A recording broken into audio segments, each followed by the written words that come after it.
Welcome to a new episode of I Know Jax. I'm Joe Talentino. Now this time of year is really busy for me because it's the beginning of the year and there's a lot of planning that needs to be done. Now maybe you have that at your job too. There's lots of yearly planning, quarterly planning, budget planning. Honestly, by now, I'm all planned out. Now I don't want to plan for anything right now. Can't we just roll with it and see what happens? Luckily for me, or maybe not so lucky really, my wife is a detailed, nitpicky, 12 months in advance planner. I'm the fun, spontaneous, go with the flow guy. She's not gonna love that. Now, since I've already started the show off on the wrong foot, let's just move into the first story for the evening. Now, you may not know this about me, but I love anything spicy. I even like spicy beer, and I have a fridge full of hot sauce. So when I went to this place in St. Augustine, I was in heaven. I'm down in St. Augustine at the Hot Shot Bakery, and I'm trying a really great sandwich called the Hubba Panini. Well, the Hubba was actually not created by me. We were in a different location, and we had a countertop, and we had a lot of Flagler students that ate with us. And one wanted me to create this sandwich. She wanted turkey, which we roast, so it's fresh turkey, and the daddle jam on it, and cream cheese, and provolone cheese, and of course on our panini bread, which is a light wheat made with poppy seeds and sunflower seeds. So I did, and when I handed it to her, it's right off the press, so it's good and hot, and she bites into it, she goes, Hubba Bubba! So that immediately became the Hubba. It's too much to call it both, so we named it Hubba after her. So you're very daddle-centric here. Yes, I am. I'm from St. Augustine. I was born here in the old white wooden East Coast Hospital on King Street where the Sebastian Winery is now. My mother is a Menorcan, so I've got a lot of Menorcan heritage in my background, and one of her grandmothers was a Seminole Indian, so there's a lot of Florida history here. So I created my first daddle sauce, which is probably the number 3. Now I have 4 different levels of heat, 2 through 5. So 3 is the medium, and that's what most restaurants carry. To me, it's like garlic and tomatoes. You can do anything with it, you know, just because it's a hot pepper is no reason to stop there. I like to work with it. It has a fabulous flavor. It's not like most hot peppers that are just macho hot. Yeah. It's got a flavor. Sure. And it doesn't hurt your, you know, it doesn't burn your tongue when you first bite it. It goes to the back of your palate. Yeah. And then it explodes and lets you know it's there. Right. It's amazing to watch. Oh, this isn't hot. And then all of a sudden you see their eyes or they'll start sweating, turning red.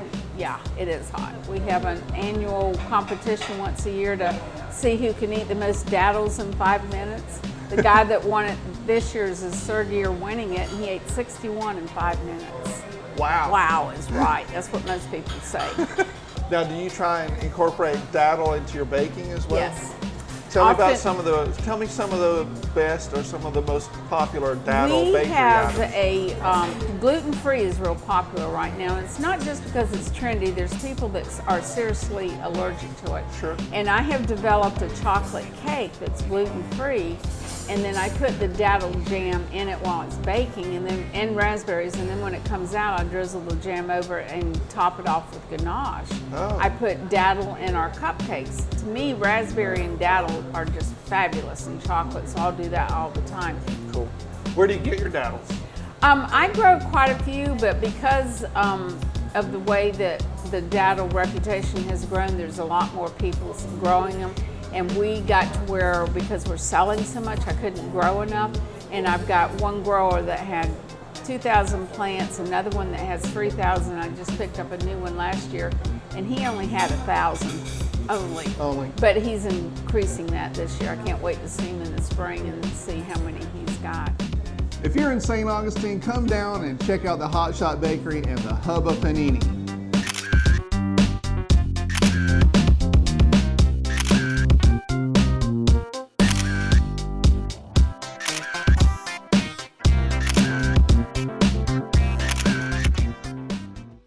The daddle sauces she had were amazing. Now, next time you visit downtown St. Augustine, you should stop by the Hot Shot Bakery. And when you do, let them know that Joe from the TV show I Know Jax was the one who recommended the place. You see, here at I Know Jax, I do my best to promote local businesses. small businesses and entrepreneurs who just don't have the big marketing budgets that big box stores and chains have.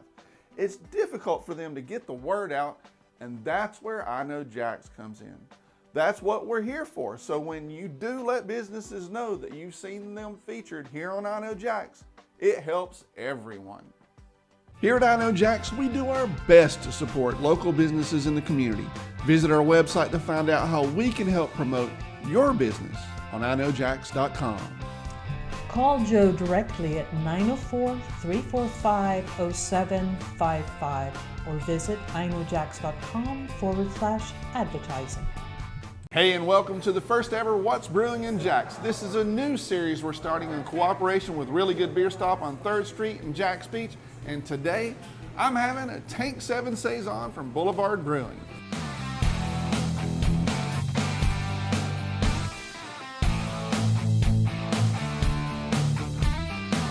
I'm Joe Talentino, and this is What's Brewing in Jax. In this series, we're going to take a look at what's happening in Jacksonville when it comes to all things craft beer. Let's take a quick look at some of the upcoming events. First up, let's start right here in Jax Beach. Southern Swells is a fairly new brewery a couple of blocks from here, and they're doing great things. Many of my friends rave about their IPAs, but personally, I'm a Gumdrops fan. They're doing really well over there after just celebrating their first year. So well that they're extending their hours starting this month. Southern Swells is now going to be opening their tap room at 3 p.m. starting on January 29th. Next, we're going dark, really dark, like Voice of Doom. Underdark. This time of year, there's traditionally a lot of dark beers and stouts around, and I'm a happy boy. Now, one of the most anticipated releases is, of course, Intuition's Underdark, an imperial stout aged in oak barrels. And I saw on their website that you can also buy the Coffee Underdark, or one that really speaks directly to me, the Chocolate Orange Underdark. Now, I might have to go and get one of those bottles for myself. The Underdark bottle release happens on February 3rd at Intuition Ale Works. Let's leave the dark underworld of doom behind and let there be light. Candlelight. Now, have you ever wanted to try your hand at candle making? Me neither, but if you throw in a pint and some trivia, I'm game. This event takes place right here at Really Good Beer Stop on Friday, February 2nd at 6:30 p.m. That's candle making class with Mac Matty Repurposed Design. Also, I Know Jax is doing a Facebook Live show from the Atlantic Beach Brewing Company on Friday, February 2nd at 7 p.m. I'll be there around 6:30, and I'll also hang out after the broadcast, so come on out and join me. That's it for this time. Now, if you want to try the Tank 7 Saison from Boulevard Brewing, like I'm drinking, you need to hurry up, because here at Really Good Beer Stop, they rotate beers on tap all the time so that there's always something new. Cheers. Jacksonville Beach's ultimate craft beer and growler store. I just wanted to let you know that I'm now sending out the Insider every Tuesday. You'll get tips and ideas for cool things to do, plus you'll find out what I'm up to and where we're filming next, that kind of stuff. You can subscribe to the Insider on my website at iknowjax.com. One of the fun things that happens this week is Groundhog Day. Groundhog Day seems really silly, doesn't it? How can a Pennsylvanian groundhog named Puxatawny Phil predict the weather? Really? The Puxatawny tradition started way back in the 1800s, and now it's a giant tourist trap attraction with thousands of visitors descending on the small town to see a groundhog's shadow. But did you know that the groundhog was a replacement animal? I didn't either. It's actually a German tradition. The Germans would watch the badger in the spring to predict the weather. But when they immigrated to Pennsylvania, there weren't too many badgers, so they adopted a groundhog and named him Phil, or something like that. Like I said, the whole thing's silly, right? Now, although I love the movie Groundhog Day with Bill Murray, and if you haven't seen it, I recommend it. It's super funny. But Groundhog Day is not the only thing that happens in February. Let's check out the upcoming events for next week. I just wanted to let you know that I'm now sending out the Insider every Tuesday. You'll get tips and ideas for cool things to do, plus you'll find out what I'm up to and where we're filming next, that kind of stuff. You can subscribe to the Insider on my website at iknowjax.com. We have Groundhog Day this week. Valentine's Day is right around the corner. Mardi Gras, of course, and in general, there's a lot happening in February. So let's hop right into it. First is a food truck rally you don't want to miss. It's the second annual Battle of the All-Stars Invitational Takeover, with Jacksonville's premier food trucks battling it out in a judged food competition. There's a cash bar, kids play zone, local vendors, and, like I always like to say, much more. All your favorite food trucks will be there. The Happy Grilled Cheese, Fusion Food Truck, Blazing Asian, Son of a Butcher, Hoppily, Blue Pacific Tacos, Guanabana, and more. Check out the Facebook page for updates. The Battle of the All-Stars takes place on Saturday, February 3rd from 11 a.m. to 4 p.m. at Academy Sports on Atlantic and Kernan. Besides food, this week we have a couple of premieres as well. The much anticipated production of The Lion King comes to the Times Union Center. More than 90 million people around the world have experienced this musical performance, and now it's Jacksonville's turn.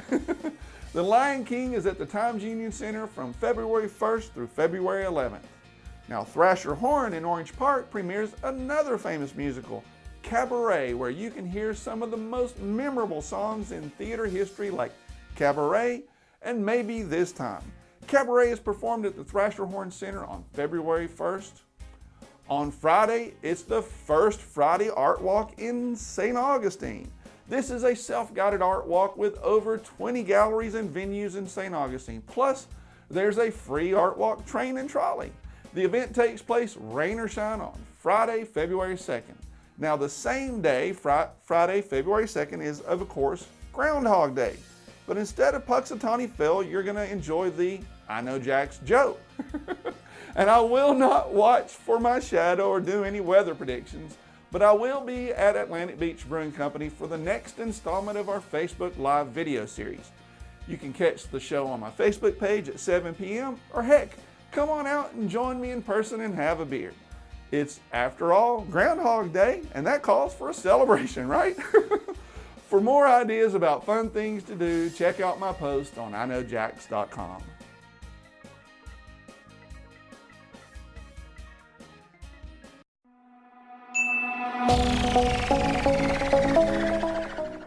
Hey, this is Steve with Trivia Nation. It's time to get your think on. Today we're asking, who is the 43rd President of the United States? Again, who is the 43rd President of the United States? Here at I Know Jax, we do our best to support local businesses in the community. Visit our website to find out how we can help promote your business on iknowjax.com. Call Joe directly at 904-345-0755 or visit iknowjax.com/advertising. Hey, before the break, we asked you, who was the 43rd President of the United States? Nice work if you knew that that was George H.W. Bush. Please join us at any of our 50 locations in Northeast Florida. Just go to trivianation.com for more details.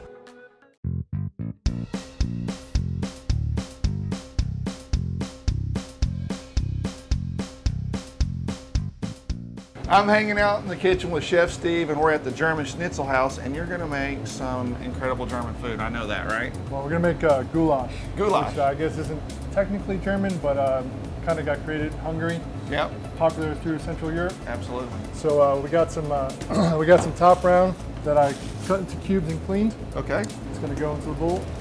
get to the meat of the whole thing, so to speak. Chef Steve adds kosher salt, black pepper, paprika, caraway seeds, tomato paste, and balsamic vinegar to the meat. And a little bit of demi. Got ya. He mixes it well, and then it goes into a pan and into the oven where he slow cooks it for 3 to 4 hours. So I got a pan here hot with a little bit of a white wine reduction in it, which is just wine reduced by half. And what I got here is about 10 to 15 little dried cherries. We're just gonna add a little bit of the goulash to it. We make a potato dish here called Brockartoffen. Brockartoffen? Brockartoffen, right? Some of the words here are really difficult to I know they're hard for me to say. pronounce. All it is a local red potato, Right? a little bit of smoked bacon, caramelized onion, salt, pepper, paprika, and a little bit of parsley. Time to plate it up. Delicious. So last but not least, you're gonna do a pork dish for me, right? Pork gratin.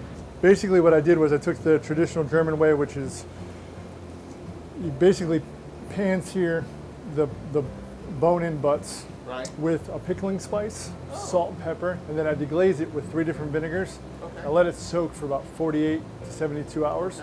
That's it. The secret to these bratens was to thicken it with a ginger snap cookie. Chef Steve puts the Bratkartoffeln, aka potatoes, on the plate, and then the pork on top. Then he adds ground up ginger snaps to the jus in the pan. So you can see it's thickening up already. The delicious sauce goes on top of the pork, and our pork braten is ready. One of my favorite things is the potato cakes, and Chef Steve was nice enough to say he'd make some for me. Potato pancakes are made with shredded Idaho potatoes and Vidalia onions. That's mixed with a batter made of flour, egg yolk, and a little bit of white wine and chives. The potato pancake goes into the fryer. It comes with a special house-made cheese. Germans call it quark. Quark? Quark. Q-U-A-R-K. Quark. Okay. We make it here. All right. What you do is you bring a little bit of milk up to a little bit above room temperature. Right. We dump it out of the pan, and right away we hit it with some cold buttermilk, Okay. which allows the whey to separate from the curd. Gotcha. Just a little bit of salt and pepper, and the actual sourness from the buttermilk itself makes for a really good cheese. Put a nice little dollop of that cheese on there. Good stuff. And then take a nice little dollop of that applesauce as well.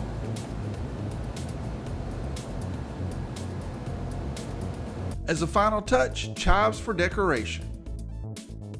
Chef Steve was nice enough to make all this great food for us back in the kitchen. We got the goulash and the pork braten and of course the potato pancakes, but he added a thing called Bienenstitz, which has honey in it. I think it means bee sting in German. My German's not good, I am from Georgia. And of course we got beer and pretzels, which you can't go to a German restaurant without having that. I look forward to seeing you guys out here at the German Schnitzel House. Prost. I wanted to remind you to come out and see me at Atlantic Beach Brewing Company. I'm doing a special Facebook Live I Know Jax show from the brewery every Friday at 7 p.m. Come and hang out with me afterwards. I'll be hanging out in the tap room having a beer or two. Now, if you can't make it out there, please check out the video on my Facebook page and comment. It really does help me if you like, comment, and share my videos. That's how I Know Jax grows online. Also, get your tickets for the VIP dinner for the I Know Jax 300th episode party. It's a small room, so we have a limited amount of tickets available, so you don't want to wait too long. The party is taking place at Atlantic Beach Brewing Company on February 10th. The ticketed VIP is starting at 5 p.m. and Burn-In's Barbecue is bringing barbecue with all the fixings. Then at 6:30, it's a big open to the public party. We are tapping a special I Know Jax brew, a white stout. Intriguing, I know. Last time we did a party like this, we had a couple hundred folks join in. You can find all the information about the party as well as ticket information on my website at iknowjax.com. That's it for this week's show. I'll be back with another I Know Jax episode next week. And until then, I'll see you on the internet.